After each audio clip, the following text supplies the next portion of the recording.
believe in God the Father Almighty, maker heaven and earth.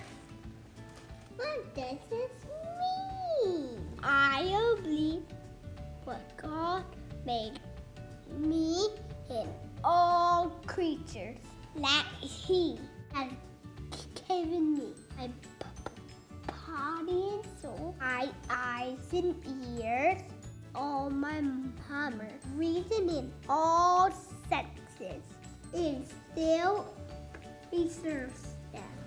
Also, clothing and my shoes, meat and drink, house and home, wife and children, fields, cattle, and all my goods, that He richly and daily provides me with all that I need to support body and life, that He defend me against all danger, and guard and protect me from all evil.